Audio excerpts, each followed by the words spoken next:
Hi everyone, Mike Handcock here and Chairman of the Circle of Excellence group of companies. Welcome to our Global Intelligence Update today. And today we're doing something a little bit different. Instead of having a topic that we're talking about, for instance, marketing, sales, customer experience, health on the road, the well-being of chickens in Florence or anything like that, today we're going to be talking about some of the things that have been happening for the people who are within our Circle of Excellence. And I wanted to kick off with Stuart Patton. Hi, Stuart. Welcome to the call. Hi, Mike. Good to be here. Great to see you. Lovely to see you. So let's start off by telling everybody who you are and what you were doing prior to meeting us at Circle of Excellence Group. Okay, so my name's Stuart Patton. I'm based out of Malaysia. I've been in Asia 23 years, but my background is basically corporate. I've been in business, and I was doing manufacturing activities in China, doing some things in Indonesia with mobile technology, etc., and started getting involved in education. And I met Mike and Londi through the education link, because Mike and Londi were mentors to the lady I worked with, one of my partners here in Indonesia called Antam. So I think I met Mike and Londi for the first time 7 years ago, Mike? I think I have a photo from about 2018, I think, or 2017 with you. Yeah. So that was our first interaction, right? And then pretty soon after that, Anne and I went to South Africa for a platinum mastermind session with Mike and Londi, which was awesome because we did lots of things there. And probably that was one of the things that stuck in my mind to lead me to what I've got involved with today, which is a little bit different in a way to education, but it's something that's starting to really take a hold in a big way. So let's go to what you're doing today and tell us how that's developed from that. And then I'm going to dig into the launch of that. Welcome to Joni, etc., who has come on the call. Sure. So at the back end of COVID, I developed a brand called Me2We, as in ME number two, that's into number two, and we. And the reason I made that brand came to my mind was Me2We was a philosophy about people maximizing their own potential, but not at the expense of other people. So to be inclusive, basically, and to find a brand that would go across boundaries, look at collaboration, but mainly from the perspective of kids from K-12 to 18 years old. So not necessarily adults, okay? To teach them those sort of values. And then the idea was that we launched that by using a fashion line. So, and the reason I did that was because I had a business partner I'd worked with before called Michael Herrera, who goes by the name of M.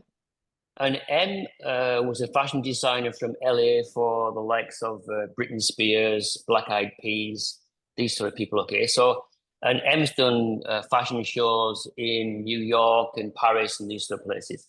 So I reached out to M and said, look, I've got this idea of this brand. Do you like the values of the brand? And can we use fashion as a billboard to get the values of the brand out? So not necessarily fashion brand, but using the fashion as a billboard to get the brand out. And that was our discussion. We spoke about it for about 6 or 7 months. And then we launched the first program to kids here in Malaysia about a year ago. And it was called The Global Business of Fashion, where we taught kids about fashion, but not necessarily from a perspective of just runway fashion or design, but the business of fashion, what it takes to run a fashion business. Because part of our education, the Me2 education concept, is entrepreneurship, to teaching kids how they can make a business out of, I wouldn't say their passion, but let's say things they have an interest in. So that was a big backdrop to it. And that was super successful. And we had kids from 4 or 5 different countries zooming in to join the program. They weren't always live, they were online sometimes. But from that one program, we decided also what we'd do is we'd use Michael's network. So then I'm using clout, Michael's clout in his industry, Michael's network, and we'd use existing successful entertainers, because we decided to do our business was going to be focused on the world of entertainment, to be our creative master mentors. So one of our first mentors was a singer from Europe, and the kids designed fashion for her here in Malaysia. She gave them a brief, they designed for her. And then what happened is that she came over, did a fashion show. Kids were involved in the fashion show. We had about 400 people there. So the kids designed the fashion show, designed the production, made the products for her, ran the whole show. And that was in like a 9-month program. But at the end of that, the kids couldn't believe what they could do.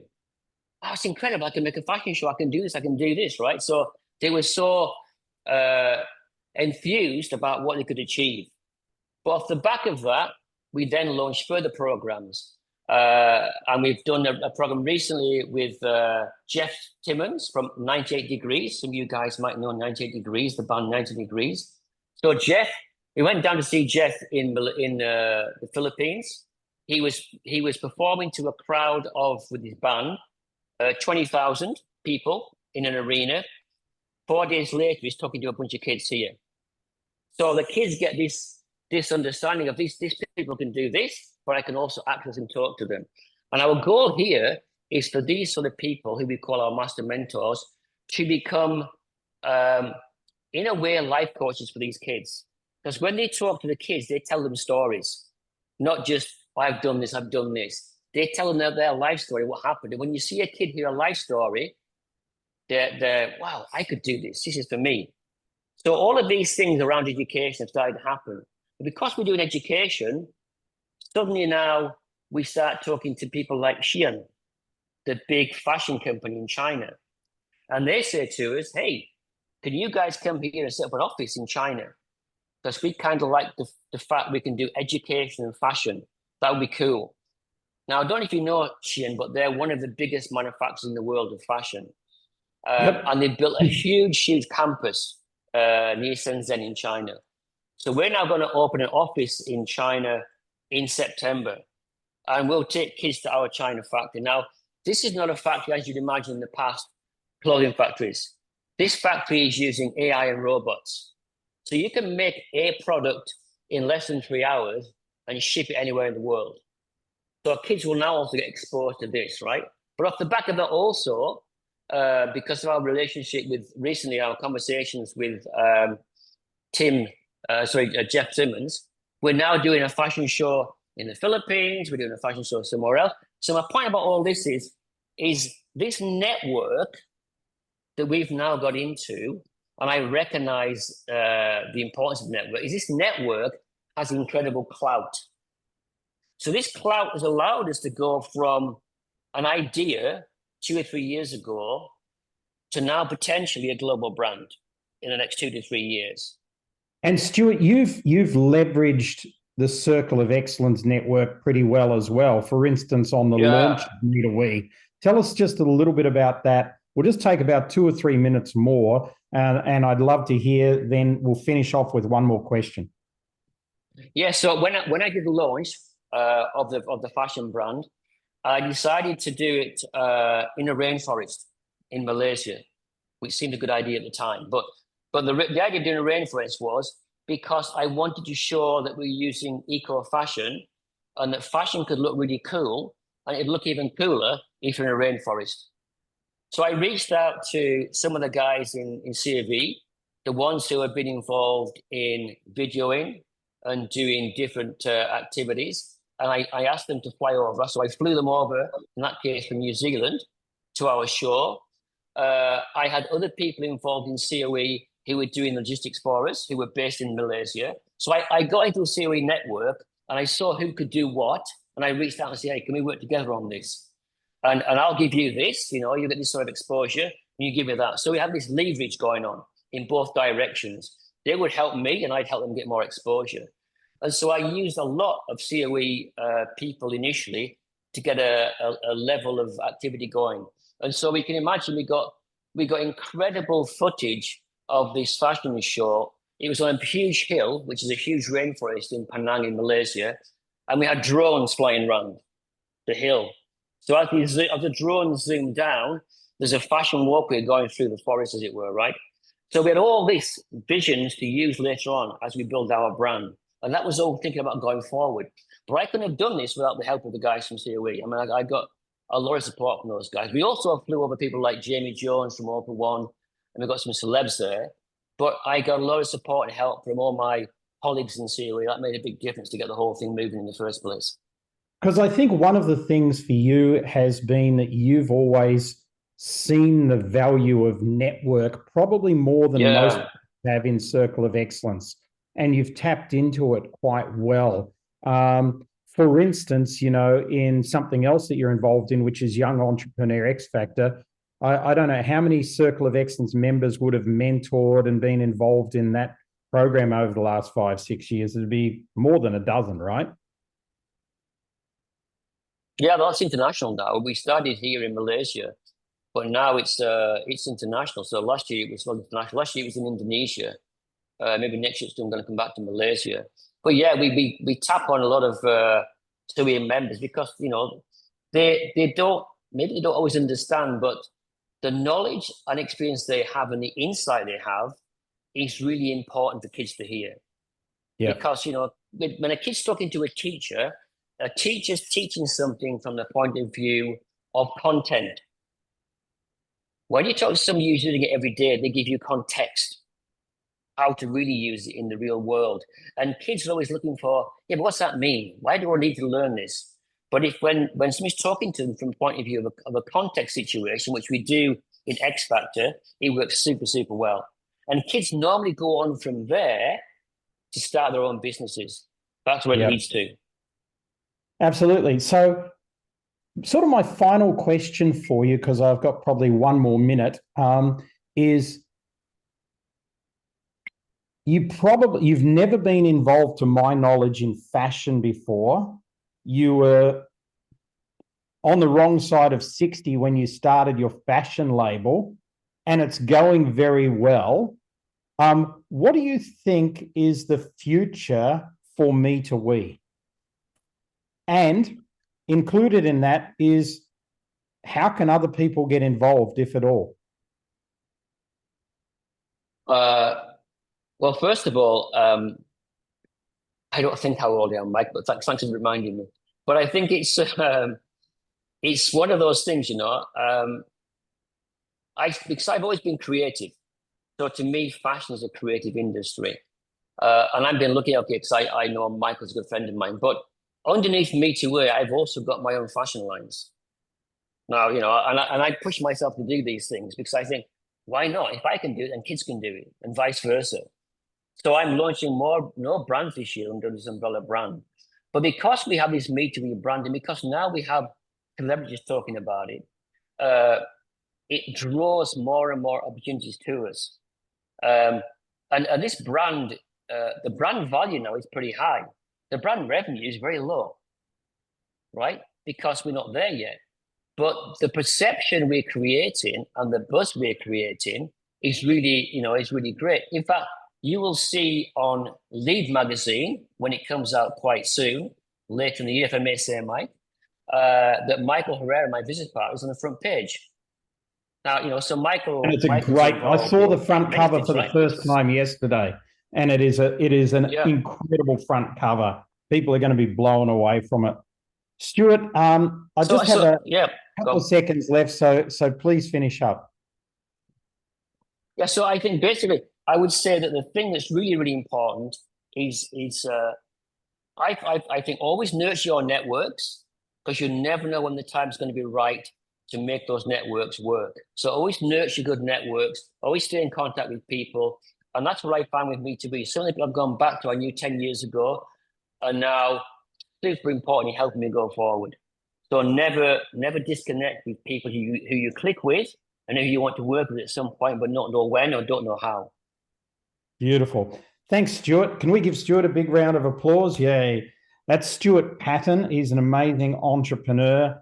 Obviously not from Malaysia originally, but Stuart, thanks so much. I'm going to move now to Joni Petty. Hi, Joni. Mark, apologies for being late. I had a comedy of errors, but I'm here. Oh, that's all right. No problem. I'm just going to get rid of Stuart off the screen here by removing the spotlight on him. Hi. Before I come to you. So, Joni, tell us a little bit about, you've been doing the same types of things for quite a long period of time, right? So tell us what that is. So yes, for quite a long time, I have looked at resilience and how do people bounce forward. But kudos to you, Mike, and to Lundy. I can remember like it's a movie, like it was yesterday, that we were sitting in Sandton and you picked up my website, my LinkedIn, you looked at me in the room and you said, Joni, these are not congruent. The woman I see here, your online presence is shocking. And I had to sit back and say, he is absolutely right. So I've been doing the same thing for a long time, but I rejigged when I joined Circle of Excellence in terms of my online presence and how I present myself now in different ways, online, offline, and things like LinkedIn. I did a post the other day that got 12,800 impressions. So thanks to you, Mark, I now am getting noticed out there. Well, you're definitely getting noticed, but it's a funny thing, Joni. And I mean, I think with all of our high-end clients, and Stuart's the same. I mean, we don't consider you to be clients. You're just friends of ours who we happen to do business with. But it's so funny digging back into that meeting, because I have another story that I sometimes tell, and that is that you came to a prior meeting with us several years before, a few years before that, as I recall. That's right. And at that point, I think the word that would sum you up is very frustrated. You were very frustrated within yourself, right? You're obviously trying lots of things. It wasn't going that way. And at that point, I think I said to you, you're not ready for us. That's right. And you were spot on. I wasn't ready. I didn't know what I wanted, where I wanted to go, what my value proposition was. And I wasn't in the right mindset for Circle of Excellence at that time. So it's a readiness and a fit, and timing in life is everything. And then the funny thing was that when you came back in the meeting that you just related to, you said to me, after I said that not so kind thing about your website and your LinkedIn, you said to me, Mike, am I ready now? That's right. I did. I said, am I ready now? And it was exactly the jolt that I needed at the time. So I felt ready, but I needed to get that reassurance from you that this timing is right. And I remember, maybe just in terms of, the psychology of, I remember looking at my diary that morning and thinking, bugger it, I've got to drive half an hour to this silly thing, strategy meeting with Mike and Lundy. Last time I wasn't ready. That's an hour out of my day driving. Do I really want to go? Oh, but they had said there are only a few of us in the room, so there's no ways I can cancel on the day. So I was frustrated yet again driving there. And then your clarity, your honesty, and your you weren't at all unkind. You were just clear, honest, and to the point. And I'm like, this man is spot on the money. And that's when my gut, my heart, and my head said, I know I'm ready, but let me check with them if they think I'm ready. Yeah. Well, you were definitely ready. And so maybe tell us from that day to now, what's happened in your life? Where are you now? Yeah, I'll give you a kind of a put your safety belts on. I'll be fast and succinct. Is that the Lundy getting me to do my blueprint was a big breakthrough in my business. So I remember doing it a couple of times, and a couple of times she said, Joni, you haven't cracked it. You haven't cracked it. I can't hand you over to Mike until you've cracked this thing called the blueprint. And it was during COVID 2020, and I was locked into another bedroom because we each had COVID at different times in our family, and we were trying to keep apart. And I cracked it at 2:00 in the morning one morning. And I'm like, I know I've cracked it. Like, Lundy's going to get this little drawing from me. This is it. It's come to me in my dreams. And I did feel like I've cracked it. And then I'm just going to keep on the topic of blueprint. Is I then started playing with it. It worked really well, but it became too complicated. And actually, in the world of fear, overwhelm, and uncertainty and unprecedented change, my clients, multinationals, need simplicity at the far side of complexity. So I've done a second iteration of the blueprint. So that blueprint really was like a linchpin for me in my business. It gave me mental clarity. It gave me confidence. And I love the way that Stuart said, we should really nurture our networks. And just speaking to the networks at the various Center of Excellence, Circle of Excellence and Center of Excellence meetings gave me a lot of confidence to say, okay, now I don't need to show off with a complex blueprint. I can make it much simpler. So I'm going to mention just 3 other points. I then wrote a white paper last year on my simpler blueprint and sent that out to clients. That got some tremendous business, so much so that I thought there's another book in this. So I have finished a leadership book. It's with the editor. And then the third point is that the sense of confidence from loving what I do, doing what I love, and being nurtured by the 2 of you, Mike and Lundy, and probably more than you realize, is that I then was nudged to throw my hat into the ring, to put my hand up to say, hey, I'd like to go for vice presidency of the Global Speaker Federation. So that happened. And I think it's a beautiful journey, all of this, because when one boosts one's confidence, one mixes with the right people, you ask for feedback, you get some guidance, then you just start to level up to be the best version of yourself and feel very, very comfortable in your own skin. Well, I think that's 100% right, Joni. And I think that what I'm seeing here, and by the way, just so everybody knows, there's 21 people that vote on who becomes the vice president. I only have 1 vote, and you can't lobby. You'll get thrown out if you lobby. So, Joni was a very consequential winner. She won quite strongly. So that just is a show of, I think, the strength that you have within you. And tell me now, these days, what are you focused on? I know you're super busy, like even to get you on this call is really tough because you're just everywhere. I know you've traveled a lot in the last couple of years, but what's the future hold for Joni Petty? The future is a lot more keynote speaking globally. And I'm focused on this book, which I am loving more than life itself. And the book title is, wait for it, From Can't Do to Can Do, Adaptive Leadership, 9 Human Leadership Skills that AI cannot replace. So nice. I'm really focused on that and then taking it to the next level. So I'm not only going to be launching the book later this year, I've got a very robust can't do to can do adaptive leadership assessment. So I've got 2 versions of that, a short one for workshops and a longer one for leadership journey. And then I'm collaborating with people in the Middle East, in Abu Dhabi specifically, and seeing how they want to take some of my can't do to can do adaptive leadership framework. And they then go and use it in Riyadh and other places in the Middle East, and they teach it in Arabic. So it will be translated, and I'm going to build a network of people who will use my book and assessments and the framework in different ways. So the future is looking very, very exciting. Yeah, it is. And I think you're picking up a pin from us there in terms of licensing your intellectual property to other people who are going to be utilizing it. And in this particular case in the Middle East, which is great as well. And it's not the first time you've done this, because you've been in a business with a product before that's, I think, been in over 100 countries. So that's right. So I think that's something that you've done very, very, very well.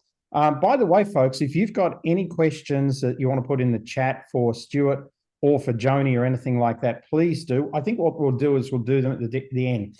Joni, any final things you want to add? I think the final thing, if I could speak to my younger self, and Stuart, I won't tell you how old I am, but I would have put up my hand and asked for help more often.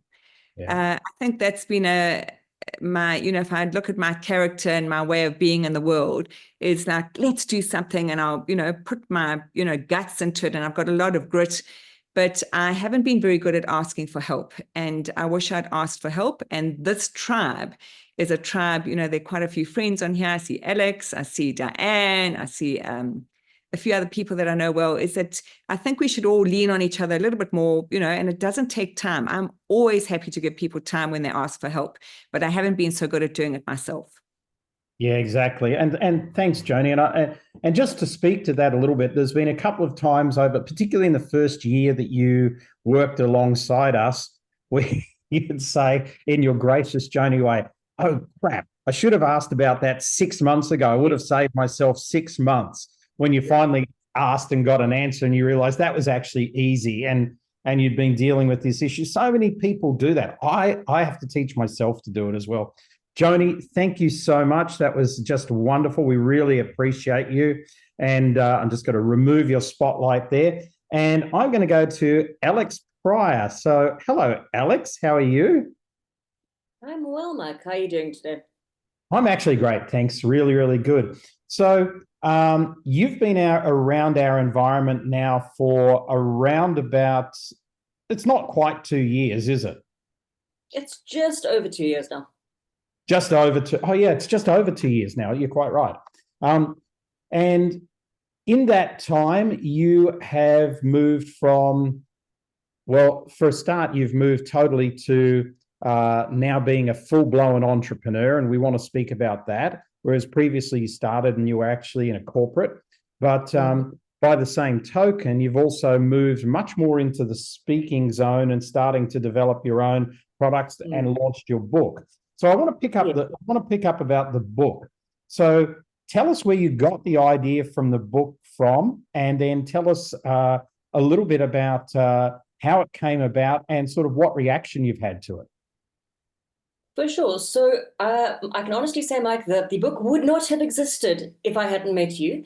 Because very first time I met Mike, we were in one of the mastermind sessions they ran, been contacted. I'm like, may as well go along, see who I can meet.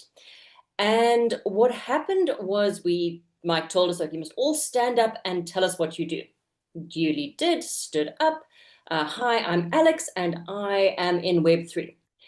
Mike didn't even let me finish my 2 minutes. He's like, no, stop. Looked around the room, said, okay, who here knows what Web3 is? And not a single hand went up. Not one. And there were some technical people in the room. There was a guy who'd been 30 years as a CEO in technology, and he had no idea what Web3 was. Yeah. And it was just such a light bulb moment, because I spent 20 plus years in technology at that point. And as technologists, we forget that the rest of the world has no clue what we're talking about. Exactly. So that really was such a light bulb moment for me, that, oh my goodness, I need to change how I'm talking, because Dre just had that realization that you don't need to know how a car works to drive to work or to drive out to go somewhere. Why the hell should you have to know how technology works in order to be able to use it? And so from that, started working with you and started writing the book, which I called Risking Irrelevance. Why businesses can't afford to ignore Web3, and what the heck is Web3 anyway? Which is written very much conversationally in my own voice. Nikki Bush did a great review for me, and she commented that the book is as irreverent as I am. And that's very, very true. I think I at some point in the book tell you that if you remember what the something like the internet dial-up sound is, congratulations, you're old.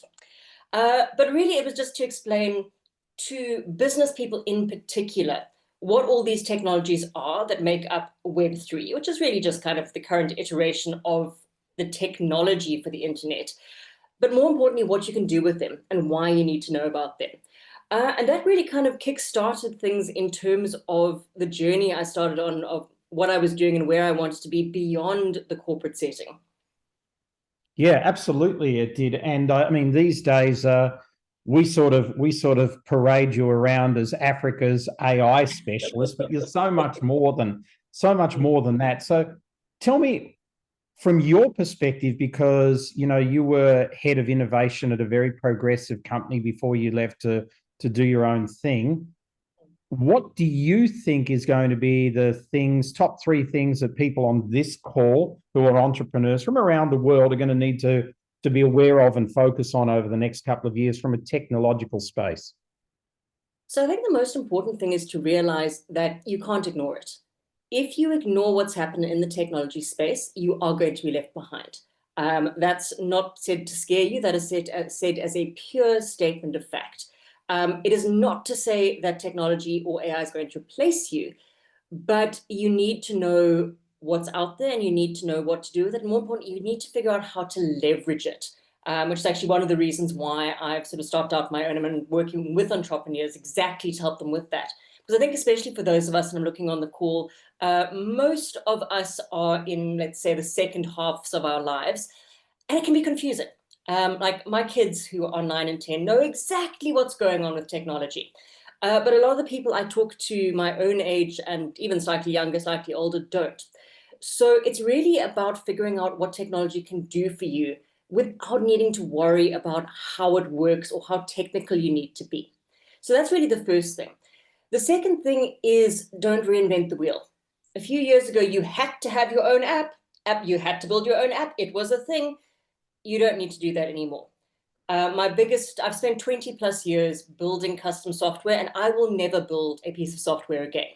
I will happily work with people if they need it, but honestly, there is so much good technology out there that's being built so fast.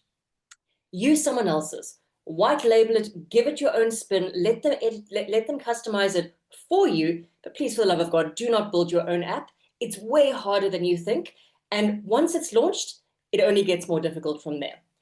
And then I think the third thing that as entrepreneurs in particular, we need to be so careful of as technology is just whoosh, moving faster than it ever has before, is you've got to be mindful of the sort of regulatory and ethical considerations of what you're doing. Just because you can use technology for something doesn't mean you should be using it, doesn't mean it should actually be available. When ChatGPT launched, there was a brief period where you could use it to literally look up confidential details of pretty much any company out there. It didn't mean to do it, but it happened. You know, technology, things are going to go wrong. And if you're using someone else's technology, sure, it's fine. It's their problem. But how are you using it? If you employ staff, if I said to you, do you know where AI is being used in your business? Could you answer me? Could you answer it if I said, hey, who's accountable? Who's responsible if and when things go wrong? Because you don't know how to use it. Your staff don't know how to use it in a way that's safe, that's responsible, and there's more and more legislation coming down. So I'd say definitely you need to be aware that it's not just put something into ChatGPT and you're good to go. You actually need to think a step further than that as business leaders, because if not, you're going to find yourself in trouble and you're not going to understand how you got there.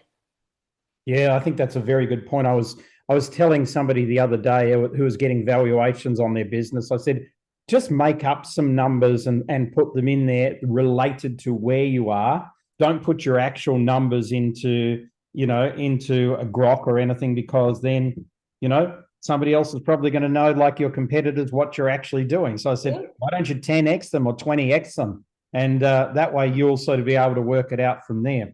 Alex, what over the last couple of years that we've all worked together, what are probably 2 of the 3 things that have stood out to you as things that you really have learnt from and are implementing and have made a difference for you personally? So the first one is absolutely, I suppose, getting more in tune with the spiritual side of the universe. It had been an area that when I sort of, did the 4 quadrants, spirituality was all the way down at the bottom. I'm not talking religion, but actual sort of that feeling of being part of something bigger than yourself. And by letting myself lean into that, and Lundy's been amazing on that journey, by actually sort of letting myself understand who I am, not only as myself, but kind of where I fit into the universe, has let me take advantage, both see opportunities I never knew were there and to take advantage of them. And I felt the universe tapping me on the shoulder pretty much since I met you, saying, it's just about time to leave corporate. It's almost time, be ready, be ready. And then it's literally been in sort of the last month that the universe didn't so much tap me on the shoulder, but kicked me out of the nest and said, fly, bitch, it's time. So yeah, and it's amazing. It is so liberating to lean into that. Terrifying, but liberating. So that's definitely the first one. Second one, absolutely, is your favorite one-on-one sales question. So why did you want to meet with me today? And how can I help you in a way that you haven't been able to help yourself? Because believe me, the conversation, there's pause, like, well, actually, and just cuts through so much of the fluff that I was used to in corporate. And I think third, and I think it speaks back to what both Stuart and Joni were saying, it's the network.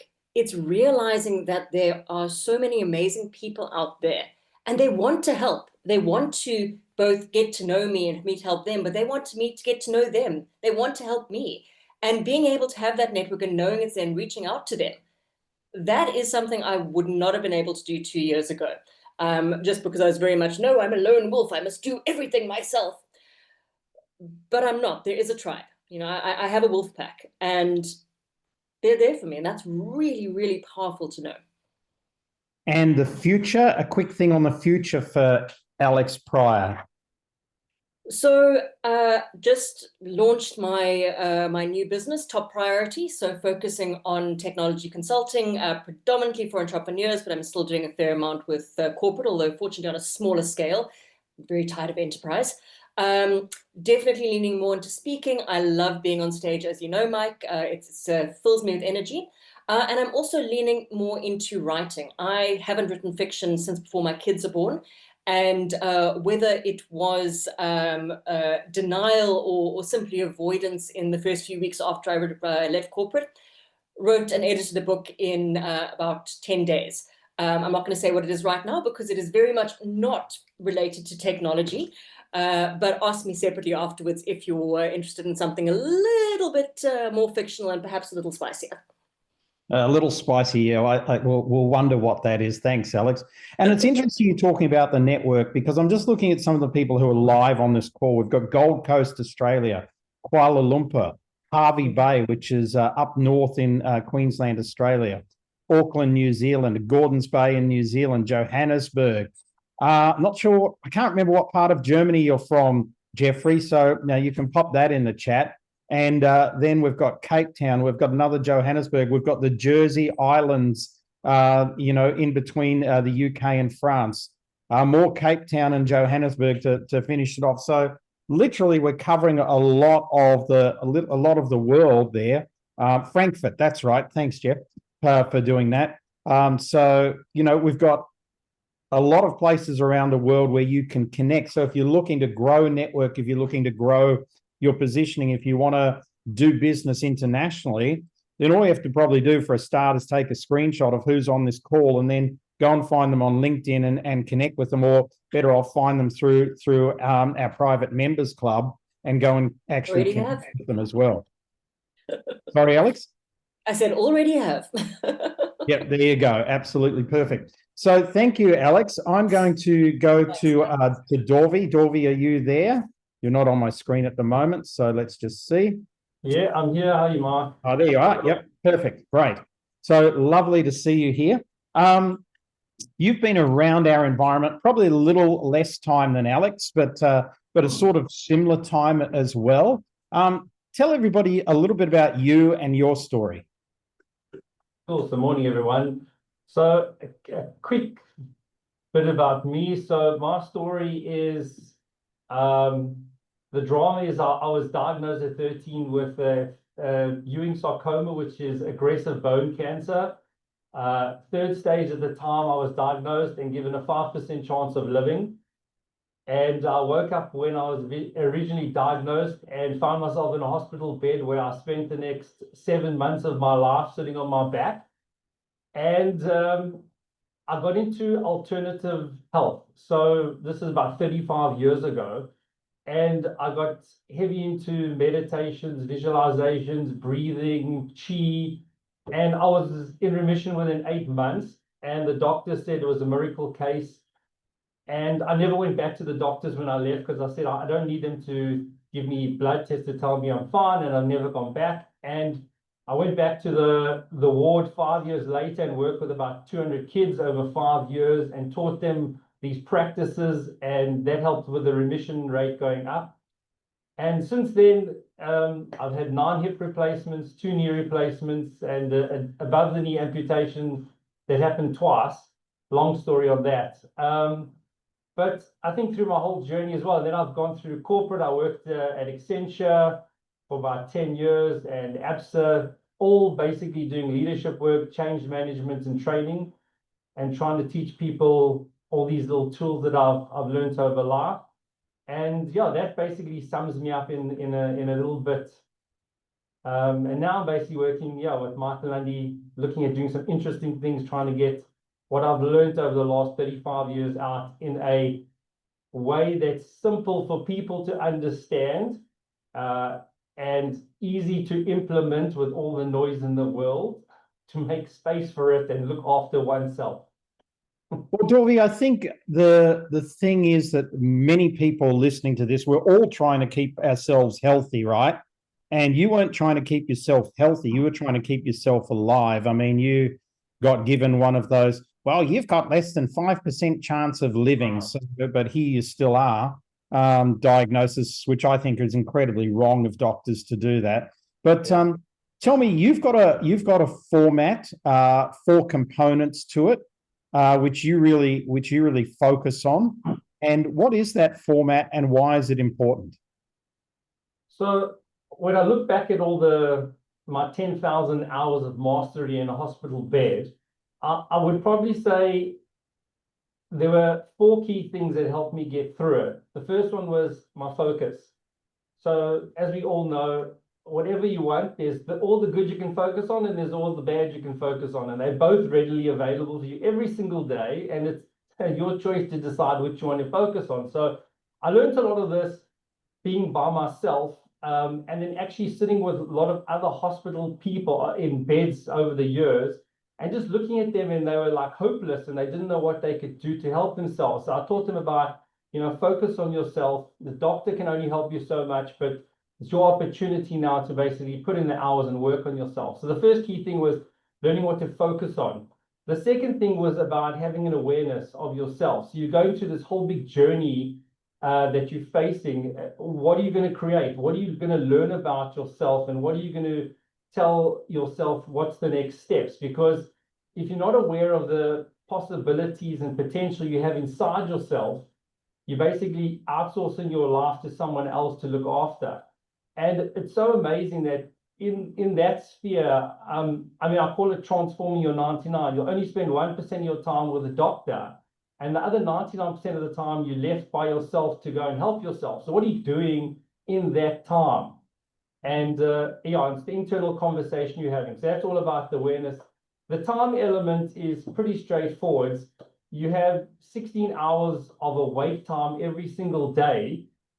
And if you link back to your identity as who you want to be, so I want to be someone who's healthy and well and vibrant, how many hours are you willing to dedicate to that identity to become that person every day? So if you're not willing to invest 1 hour in that identity, you're not going to get better, you're going to stay the same. So that's about time. And the last thing, the E is for energy. So you need to fuel this beautiful, amazing body that we all have. And you need to learn how to do it. So I learned as a young child working with Qi. I learned something called Qigong, which is about harnessing internal Qi, and basically working through your meridians and putting energy. And I actually, when I was about 25, I went to work with a grandmaster in America, and he could levitate for like quite a lot off the ground. No, true story. I couldn't believe it.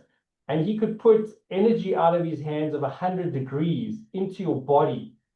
And just going through that process and really learning about Qi. And I remember what he said to me is that you've got to embrace this every single day of your life, and you've got to get involved in the practice, because they won't teach you anymore unless you've covered the 50 positions in the first step before you graduate to the next person. So this is not about acquiring a skill to show off. This is about acquiring a skill to like fuel your Kuberg inside to make sure you got all this nuclear power that you can always heal yourself.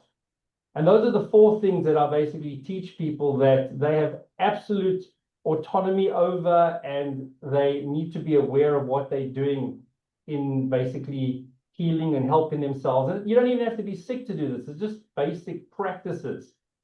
So yeah, that's a short summary. No, that's very good. Thank you so much. Tell me this. In the last year with Circle of Excellence, what stood out to you as being say for you, the top 1 or 2 things that you've learned that are really useful for you? Okay, wow, there's so many.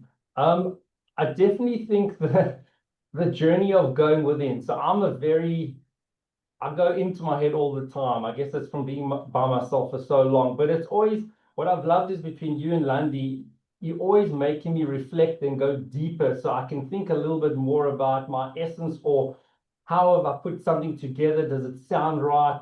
And then a lot of the times, after being pushed and redoing things so many times, the penny drops and I actually realize, wow, okay, now I understand. So it's that layer that you're able to peel off so many times in a way that helps me go within. That's probably the one thing I could say. The other thing is just the wealth of knowledge that you have between the 2 of you, and how easy it is just to tap into that and you share, and it helps me kind of conceptualize what I want to do in a way that I probably would use a more linear approach in my own head, but you basically help you get in touch with the emotional side as well, which has really been invaluable. And the last thing I think is the community and the amount of people just that I've reached out to and just made friends with. And for me, it's funny. I'm about over a year and a bit with you both, but it's only just begun, because now I'm getting clarity, after working through so many layers and peeling off this onion, where I thought, yeah, I've got it, I'm ready to go. And then I started, I'm like, shit, gotta go back, gotta redo it, gotta think a bit more. Just like, it's kind of like I'm this horse that wants to run, but I'm being pulled a bit, and it's like, okay, wait, the carrot's gonna come, just give it some time.